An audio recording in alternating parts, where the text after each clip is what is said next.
मैं चाहता हूं कि इस चैंपियंस लीग की विक्ट्री जो कि पीएसजी ने बैक टू बैक 2025 में और अब फिर 2026 में जब उन्होंने लगातार 2 सीजन चैंपियन लीग जीता, तो मैं चाहता हूं कि एक न्यूट्रल तौर पे मैं यहां पर उनकी तारीफ करूं। लेकिन as a Real Madrid fan भाई, मेरे लिटरली इस समय मेरा ध्यान हट ही नहीं रहा इस चीज से। तुम सोच रहे हो कि यहां पर आर्सेनल हार गई, पीएसजी जीत गई, हमारा तो कोई लेना देना ही नहीं है।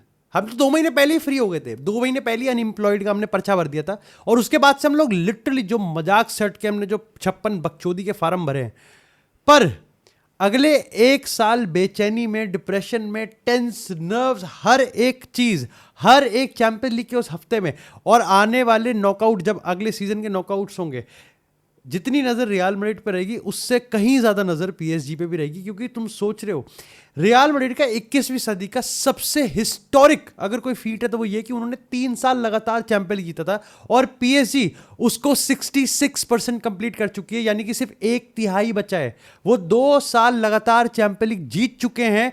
और अब आई थिंक तुम कह सकते हो कि अगर 2017 रियल मैड्रिड जब चैंपियन लीग जीती थी, उसके बाद जब 2018 के लिए वो हंट कर रहे थे, तो अगर तब उनका पीक मोटिवेशन होगा तो यहां पर पीएसजी का मोटिवेशन भी कितना पीक होगा। पर तुम सोच रहे हो यहां पर कि द फैक्ट कि यहां पर आर्सेनल अपना पहला चैंपियन लीग हंट कर रही थी, और शायद से मेरे को लगता है कि प्रीमियर लीग जीतने के बाद ये जो गैप आता है ना, इसमें मेरे को लग रहा था कि आर्सेनल के जो चांसेस है वो थोड़े ऊपर ही जाएंगे। ऐसा नहीं है कि वो हेविली फेवरेट्स हो जाएंगे, लेकिन आपके पास इतना टाइम होता है, आप रीसेट करते हो, आप रीग्रुप करते हो।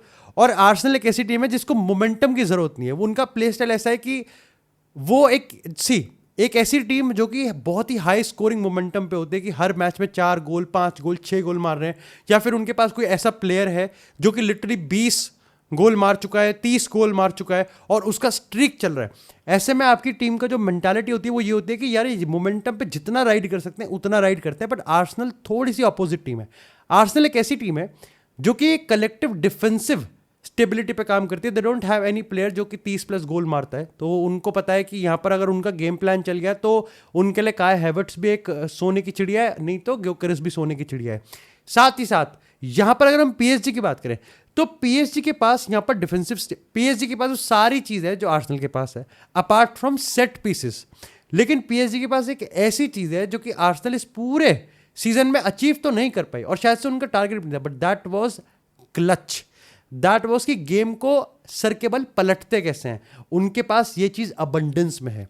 और इस गेम ने अगर कुछ चीज़ दिखाया, एंड अगेन तुम लोग कहोगे यहाँ पर कि देखो अल्टीमेटली ये चीज़ पीएसजी पेनल्टीज पे जीती है तो 50-50% चांसेस है। अगर ये आर्सेनल जीत जाती है तो शायद से हम लोग कुछ और वर्जन ऑफ द स्टोरी बता रहे थे, but this is how football works. देखो सीन यहाँ पर ये है कि ये गेम आर्सेनल ने उस तरीके से खेला जिस तरीके से लोग एक्सपेक्ट कर रहे थे, बल्कि मेरे को लगता है कि मेजॉरिटी ऑफ द गेम मैं आर्सेनल से नहीं बल्कि पीएसजी से ज्यादा डिसअपॉइंटेड हूं। क्योंकि अगर आप यहां पर हिस्टोरिक टीम हो तो आप यहां पर आर्सेनल पे कितना रहम करोगे भाई। क्योंकि फर्स्ट हाफ में हद से 2 या 3 मोमेंट होंगे जहां पर आपको लगता है कि कुछ अनएक्सपेक्टेड हो गया या फिर कुछ एंटरटेनिंग हुआ। अगर एंटरटेनमेंट वैल्यू की बात करें तो यस, यूसीएल फाइनल के तौर पे तो नहीं था, बट हाँ पेनल्टीज ने उस चीज को पूरी तरीके से कंपेंसेट कर दिया। पर यहां पर सेकंड हाफ जैसी पीएसजी ने वो इक्वलाइजर मारा, और अगेन क्वाराडोना भाई, हैट्स ऑफ भाई, वो बंदे का पैर पूरा छिला हुआ था, उसने पेनल्टी, जबकि मॉस्केरा उस हद तक गेम बहुत तगड़ा खेल रहा था, बहुत अच्छा डिफेंसिव स्टेबिलिटी दे रहा था। सालिबा, गैब्रियल वो भी बिल्कुल सही लग रहे थे, और आर्सेनल बहुत अच्छे से डिफेंड भी कर रही थी। और मैं समझ भी पा रहा था कि क्यों यहाँ पर आर्सेनल पहला गोल, देखो पहली बात तो यहाँ पर आप कह सकते हो कि आर्सेनल भी लकी हुई, पर उन्होंने उस लक को बहुत ही कंपोज, बहुत ही सॉट आफ्टर, बहुत ही आईक्यू वाला फिनिश यहाँ पर काय हैवर्ट्स ने दिया। आप अनलकी कह सकते हो पीएसजी ने, क्योंकि विटिनिया का यहाँ पर बाउंस बैक करके वापस से काय हैवर्ट्स को बॉल मिली थी। यूसीएल फाइनल है, आप अपनी जिंदगी का पहला यूसीएल हंट कर रहे हो, ठीक है ना। अगेन पीएसजी के पास भी बहुत अच्छा मोटिवेशन है कि अपने आप में चैंपियन लीग जीतना, उसके बाद back to back champion league जीतना, और अब सोचो कि कितना बड़ा मोटिवेशन उनका नेक्स्ट सीजन कमिंग होगा। लेकिन यहां पर पहले ही 5 मिनट में अगर आर्सेनल को गोल मिल जाता है, should they go for another goal या फिर उनको वो डिफेंड करना है। और यहां पर आर्सेनल ने चूज किया कि वो यहां पर डिफेंड करेंगे और पीएसजी को इरिटेट करेंगे। कब तक? जब तक हो पाए। देखो यहां पर अल्टीमेटली जब कोई अंडरडॉग टीम पहले गोल मार देती है तो उनका यहां पर जो सिंपल सा सीन होता है वो ये है कि अगर वो अभी दूसरे गोल के लिए इमीडिएटली जंप करेंगे और यहां पर वो इक्वलाइजर खा जाए तो इसके चांसेस तो बहुत कम है कि वो दूसरा फटाफट से निकाल लेंगे, पर इसके चांसेस बहुत ज्यादा हाई हो जाएंगे कि यहां पर वो दूसरा बल्कि खा लेंगे। ऐसे में यहां पर टीम्स ये करती हैं, एंड पर्टिकुलरली जिस तरीके से आर्सेनल खेलती है, उनका सबसे बड़ा स्ट्रेंथ क्या है? That is the defending. But अगर हम ऑफेंस की बात करें, it is the set pieces. उनका सबसे बड़ा अटैकिंग अंडरडॉग आउटपुट क्या हो सकता है कि वो यहां पर काउंटर अटैक पे गोल मारे, और इसीलिए यहां पर काय हैवर्ट्स को रखा गया और बाद में यहां पर रखा गया ग्योकेरेस को। बल्कि ग्योकेरेस तो मेरे को पक्का पता था कि वो अगेंस्ट ही खेल रहा है, जेन्युइनली भाई, जेन्युइनली मेरा पहली बार मन कर रहा था ग्रो सीरीज में बोल दूं, लेकिन ग्योकेरेस लिटरली वो जो भी करने की कोशिश कर रहा था, आई थिंक आर्टेटा ने उसको बहुत अच्छे से समझा के भेजा था कि उसको करना क्या है, बट वो जो करने की कोशिश कर रहा था और वो जिस ढंग से करने की कोशिश कर रहा था, लिटरली मेसी टाइप पासेस बनाने की कोशिश कर रहा था। अगर उसके जितने भी पासेस अटेम्प्ट फेल गए, अगर वो सक्सेसफुल हो जाते तो उन सब की अलग अलग रील बनती और सब वायरल जाती। पर आई थिंक आर्सेनल ये चाह रही थी कि अल्टीमेटली पीएसजी को जितना हो सके उतना प्रोलॉन्ग और डिले किया जाए, और अगर ये बात लगभग 50-60 मिनट तक चली जाए तो यहां पर आर्सेनल दूसरा निकाल लेगी, क्योंकि एक आधी अपॉर्चुनिटी तो आएगी। And when you have player like Declan Rice, when you have player like Odegaard, when you have player like Bukayo Saka, that is Messi's reason.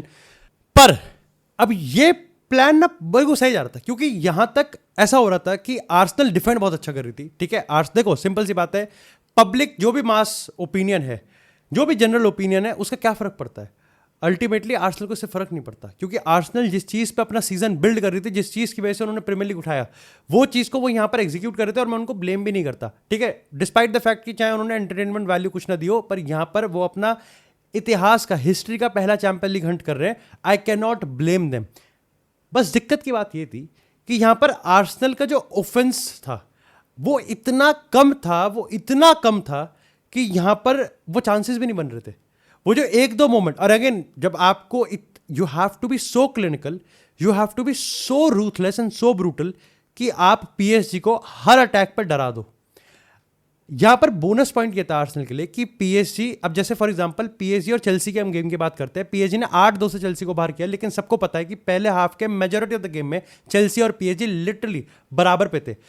कब तक? जब तक पीएसजी ने उनको ये एक फॉल्स वो नहीं दिया, एक फॉल्स इमेजिनेशन नहीं दिया, एक भ्रम नहीं दिया कि वो इस गेम में है, लेकिन हर 5 मिनट के बाद गूगल मारते जा रहे थे। चेल्सी को अभी भी लग रहा था कि यहां पर वो गेम में है। यहां पर क्या हो रहा था कि आर्सेनल डिफेंड कर रही थी और पीएसजी डिस्पाइट इतना पोजीशन, डिस्पाइट इतने पासेस, लेकिन ना के बराबर यहां पर अटैक हो रहा था, ना के बराबर यहां पर फाइनल अच्छे पासेस आ रहे थे। और एक्चुअली मैं यहां पर जो आर्सेनल की मैं तारीफ करूंगा वो ये था कि वो 4 मैन, जिस रीजन की वजह से, जिस स्ट्रैटेजी से मैनचेस्टर सिटी ने आर्सेनल को हराया था, वो स्ट्रैटेजी यहां पर लगाई कि 4-2-4 में उन्होंने डिफेंड किया, ठीक है। वो ये चीज पूरी तरीके से क्लियर कर रहे थे कि बिटवीन यहां पर कोई प्लेयर नहीं आएगा, पीएसजी का कोई भी बंदा मिड में बॉल रिसीव नहीं कर पाएगा, और अगर करता है तो उस पर आर्सेनल पूरी तरीके से ट्रिगर करेगी प्रेस को, और ये चीज उन्होंने बखूबी एग्जीक्यूट करी। इसका सॉल्यूशन ये निकाला पीएसजी ने कि यहां पर फाबियान रुइस लेफ्ट बैक खेल रहा था, नूनो मेंडेस मिड में खेल रहा था, और ये चीज इतना यहां पर रोटेशन होता। सेकंड हाफ में उन्होंने इस चीज को डबल डाउन किया कि यहां पर अल्टीमेटली मिड को छोड़ के उनकी प्रायोरिटी बनी कि फुल बैक, विंगर और एक मिडफील्डर का ट्राइंगल बना जाए विंग पे। पर जैसा कि अमूमन देखा जाता है कि जब भी कोई टीम अंडरडॉग पर्टिकुलरली अपनी लाइफ के लिए डिफेंड करती है, एक मोमेंट ऐसा आता है जहां पर हबड़ तबड़ उनके कैंप में भी बनती है। डिस्पाइट कि आर्सेनल इतनी सॉलिड थी, आर्सेनल इतनी सॉट आफ्टर लग रही थी, बहुत ही यहां पर काम थे, कंपोज थे और अच्छे थे, कॉन्फिडेंट भी लग रहे थे। आर्सेनल का गेम प्लान आ भी ऐसा रहा था कि yes they can feel like कि अब हम जीत सकते हैं इस चीज को, अब हम लिटरली, और तुमको पता है कि पूरी दुनिया में अगर कोई टीम है जो कि 1-0 के स्कोर लाइन से चैंपियन लीग उठा सकती है, it is Arsenal at this point. लेकिन एक वो मोमेंट आता है जहां पर एक छोटी सी गलती एंड यू आर गॉन। अब आर्सेनल के पास दिक्कत ये थी कि उन्होंने पीएसजी को पेनल्टी दी, यहां पर उस्मान डेम्बेले ने बरी किया, and now the score line is 1-1, और इस पॉइंट तक आर्सेनल, तुम कहोगे कि ये सब आर्सेनल अटैक करेगी, लेकिन वो अटैक के साथ अब पीएसजी को भी मौका देगी। अब अगेन यहां पर आप कह सकते हो कि पीएसजी भी थोड़ी टूथलेस थी, उसके साथ यहां पर आर्सेनल भी काफी टाइम तक वो भी अटैक कर रहे थे, वो भी कोशिश कर रहे थे, और पीएसजी और ये पूरा गेम एक लॉक में फंस गया। मैं दाद देता हूं यहां पर कि डिस्पाइट उन पे यहां पर विटिनिया नहीं था, डिस्पाइट यहां पर उनके पास कोरा उन्होंने सब्स्टिट्यूट कर दिया, उन्होंने यहां पर डेम्बेले को सब्स्टिट्यूट कर दिया, गोंजालो रैमोस को लाना पड़ा, इतने सब के बाद भी फाबियान रुइस भी नहीं था, इतने सब के बाद भी दे हैड इतनी क्वालिटी कि पेनल्टी लेने वाले बंदे, बेराल्डो सब्स्टिट्यूट के तौर पे आया था, गोंजालो रैमोस सब्स्टिट्यूट के तौर पे आया था, और जो सबसे ज्यादा मोटिवेटेड बंदा मेरे को लगा था वो नूनो मेंडेस था, जिसने पेनल्टी छोड़ दी। और यहां पर अगर हम बात करें आर्सेनल की, तो डेक्लन ने अपना सारा काम बढ़िया करा, लेकिन अल्टीमेटली यहां पर गैब्रियल ने, मैं तो कहूंगा भाई लेजेंड ऑफ द गेम, भाई लास्ट मोमेंट तक क्लियर कर रहा था, लास्ट मोमेंट तक उसका डिफेंडिंग वाला जो जीन था वो क्लिक इन कर रहा था, और उसने अल्टीमेटली लास्ट पेनल्टी किक तक भी भाई ने यहां पर क्लियर कर दिया। लेकिन मुद्दा तो वही है कि हमारा क्या होगा अगले साल तक, जब तक नेक्स्ट यूसीएल फाइनल नहीं आएगा मेरे ही गोलगप्पे टूट जाएंगे भैया, मेरी तो लुबलुब रहेगी हर समय, क्योंकि एम्बापे और विनीसियस की पार्टनरशिप, लुल्ली सी पार्टनरशिप, इससे बढ़िया तो मैं बाबर आजम को देख लूंगा भाई, वो अच्छा परफॉर्म करेगा, वो उसके साथ चैंपियन लीग जीतने के ज्यादा अच्छे चांसेस हैं रादर देन विनीसियस और एम्बापे। तुम सोच रहे हो कि नेक्स्ट सीजन रियल मैड्रिड के रेफरेंस में कितना आइकॉनिक है, बताता हूं कैसे। सबसे पहले बार्सिलोना, जो कि अगेन इटर्नल राइवल है रियल मैड्रिड के लिए, they are obsessed with Champions League now, क्योंकि अगेन उनका भी 11 साल का वनवास चल रहा है। पीएसजी, जो कि ना ही सिर्फ डिफेंडिंग चैंपियंस है बल्कि अटैकिंग चैंपियंस है, वो अपना तीसरा 3-पीट करने के लिए, और रियल मैड्रिड जिसमें एम्बापे गया है, वो रियल मैड्रिड जिसने एडी चोटी का जोर लगा दिया, जिसने खून पसीने की कमाई एम्बापे के नौछावर कर दी, उसके जाने के बाद से रियल मैड्रिड एक भी यूसीएल फाइनल नहीं खेली। पीएसजी दोनों यूसीएल जीत गई। तो ऐसा हुआ कि एम्बापे के जब से ज्वाइन करा रियल मैड्रिड 3 साल नो यूसीएल, पीएसजी 3 साल सारे यूसीएल। ऐसे में रियल मैड्रिड का नेक्स्ट मैनेजर कौन है? इट इज जोसे मोरिन्यो, वो मैनेजर जिसने अपने 3 साल में रियल मैड्रिड को यूसीएल सारे सेमीफाइनल खिलाया पर एक भी फाइनल नहीं खिला पाया। उसने रियल मैड्रिड के साथ हर एक चीज में उसने रिकॉर्ड तरीके से यहां पर अपना इमेज बनाई, सिवाय एक चीज के, दैट वाज चैंपियंस लीग। अब ये चीज लगती है इतनी आइकॉनिक है, एज अ कंटेंट क्रिएटर इस पे इतना बात करने का मन करता है, ठीक है, एज अ फैन इस चीज का कैसे टर्न आउट करेगा डर भी लगता है, नर्व्स भी हैं। पर इसमें एक अनफॉर्चुनेट चीज ये है कि मेरा क्लब जिस तरीके से अभी चल रहा है, ठीक है, हमको एक फैलेसी, एक अंधकार में रखा गया। अभी हम उस फेज में जिस फेज में पीएसजी थी, बस फर्क इतना था कि पीएसजी अपने फैंस को ज्यादा ही चूतिया बनाती थी, ठीक है, कि अब हम ये ले आएंगे, अब हम वो ले आएंगे तो हमारा चैंपियन लीग आ जाए। हमारे केस में ये है कि हमको बस इस तरीके से बनाया जा रहा है कि हमारे को लाने की जरूरत ही नहीं है, क्योंकि हमारे पास जो है वो ही जितवा के देंगे। ये जिसके सर पे हाथ रख के कह रहे हैं कि ये जितवा के देंगे, उनको ही पता है कि वो नहीं जितवा पाएंगे। तो अनफॉर्चुनेट ये है कि भैया मुझे पता है कि रियल मैड्रिड के अगले सीजन, अब तुम कह सकते हो कि दिवेश भाई अब क्या नेगेटिव हो रहे हो, क्या पता हम कुछ कर दें। जब तक इस क्लब में पॉलिटिक्स नहीं हटेगी, ये क्लब पीछे छूट रहा है। एंड मेरे को, क्योंकि तुम सोचो मैनचेस्टर यूनाइटेड कैसे आ रही है चैंपियंस लीग में, कलेक्टिव एफर्ट के साथ। They have no superstar, I know they have Bruno Fernandes, but Bruno Fernandes वहां पे ही is the legend of the game, पर उसके अलावा कोई वो सुपरस्टार हंट नहीं कर रहे किसी को भी। Bayern, yes they have superstar, but Olise और मूसियाला के अलावा उनके पास भी कोई बहुत तगड़ा सुपरस्टार वो लेके नहीं आए। अल्टीमेटली कौन उनको चैंपियन लीग में लेके आ रहा है, या फिर कौन उनको literally the team to beat बना रहा है? It is Vincent Kompany. आप आर्सेनल की बात करो, कलेक्टिव एफर्ट। आप कोमो की बात करो, कैसे फैब्रिकास कैसे ला रहा है चैंपियन लीग में, कलेक्टिव एफर्ट। आप एस्टन विला की बात करो, कलेक्टिव एफर्ट। टीम और फुटबॉल रिवॉल्व कर रहा है, इवॉल्व।